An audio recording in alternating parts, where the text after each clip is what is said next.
Welcome all to சரிதா சமையல். இன்றைக்கி நம்ம சமையலில் சிம்பிளான ஒரு ரெசிபி தான் பண்ண போகிறோம். அவரைக்காய் சாதம் ரொம்பவே டேஸ்ட்டாக இருக்கும்.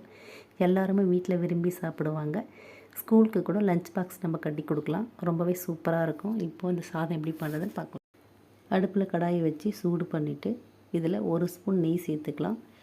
இது கூடவே 2 ஸ்பூன் எண்ணெய் சேர்த்துக்கலாம். நம்ம நெய் சேர்த்து அவரைக்காய் சாதம் செய்யும்போது நல்ல வாசனையாகவும் டேஸ்ட்டாகவும் இருக்கும். குழந்தைங்களும் விரும்பி சாப்பிடுவாங்க. அப்படி நெய் பிடிக்காதுன்றவங்க வெறும் எண்ணெய் மட்டும் சேர்த்து செய்யலாம். அதுவும் ரொம்பவே டேஸ்ட்டாக இருக்கும். இப்போ எண்ணெய் நல்லா காஞ்சதுக்கப்புறம் 1 ஸ்பூன் கடுகு உளுந்து சேர்த்து நல்லா பொரிஞ்சதும் இதில் பார்த்திங்கன்னா 2 வெங்காயத்தை பொடியாக கட் பண்ணி சேர்த்து விட்டு, இது கூடவே ஒரு காஞ்ச மிளகாய் கட் பண்ணி சேர்த்து, ஒரு பச்சை மிளகாயும் 2ஆக கட் பண்ணிவிட்டு சேர்த்துக்கலாம். சேர்த்து விட்டு வெங்காயம் நல்லா வதங்கி வரட்டும். வதக்கி விட்டுருவோம். வெங்காயம் பொன்னிறமாக வதங்க தேவையில்லை. கண்ணாடி பதத்துக்கு வதங்கினாலே போதும். அடுப்பை சிம்மில் வச்சுட்டு பொறுமையாக 2 நிமிஷத்துக்கு வெங்காயம் கலர் மாறாமல் வதக்கி விட்டுடலாம். இப்போ வெங்காயம் வதங்கி வந்ததுக்கப்புறம் இதில் கொஞ்சமாக கருவேப்பிலை சேர்த்து ஒரு வாட்டி நல்லா கலந்து விட்டுக்கலாம். இது கூடவே பார்த்திங்கன்னா 1/4 கிலோ அவரைக்காயை நல்லா வாஷ் பண்ணிவிட்டு பொடி பொடியாக கட் பண்ணி சேர்த்துக்கலாம். தக்காளி 1 கட் பண்ணி சேர்த்துக்கலாம். தக்காளி ரொம்ப பழுத்திருக்கக்கூடாது. மீடியமான தக்காளியாக பார்த்து சேர்த்துக்கலாம்.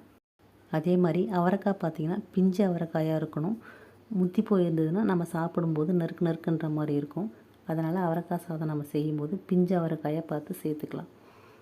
இப்போது நல்லா வதக்கி விட்டதுக்கப்புறம் இதில் 1/4 ஸ்பூன் மஞ்சள் தூள், 1/2 ஸ்பூன் மிளகாய்த்தூள், 1 ஸ்பூன் தனியாத்தூள், இது கூடவே 1/4 ஸ்பூன் சீரகத்தூள், 1/4 ஸ்பூன் சோம்புத்தூள் இதெல்லாம் சேர்த்து விட்டு இப்போ இதுக்கு தேவையான உப்பு சேர்த்துக்கலாம். சேர்த்து இதை நல்லா ஒரு வாட்டி கலந்து விட்டுக்கலாம். அவரைக்காய் நல்லா பொறுமையாக 2 நிமிஷத்துக்கு வதக்கி விட்டுடலாம். அடுப்பை சிம்மில் வச்சுட்டு இதை நல்லா பொறுமையாக வதக்கி விட்டுடலாம். இப்போ பார்த்திங்கன்னா அவரைக்காய் நல்லா வதங்கினதுக்கப்புறம் இதில் கொஞ்சமாக தண்ணி சேர்த்துக்கலாம். அதிகம் தண்ணி சேர்க்க தேவையில்லை. ஒரு 1/2 டம்ளர் தண்ணி சேர்த்து நல்லா இது ஒரு வாட்டி கலந்து விட்டு மூடி வச்சு அடுப்பை சிம்மில் வச்சுட்டு 10 நிமிஷம் வேக வச்சு எடுத்துக்கலாம். இப்போது கலந்து விட்டதுக்கப்புறம் மூடி வச்சு வேக வச்சுக்கலாம்.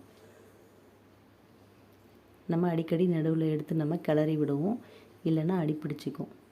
இப்போ பார்த்திங்கன்னா அவரைக்காய் நல்லா தண்ணியெல்லாம் சுண்டி சூப்பராக வெந்து ரெடி ஆகிடுச்சு. நான் 1 கப் அரிசியை நல்லா ஊற வச்சுட்டு சாதம் வடித்து எடுத்து வச்சுருந்தேன். இப்போ அந்த சாதத்தை சேர்த்து விட்டுக்கலாம்.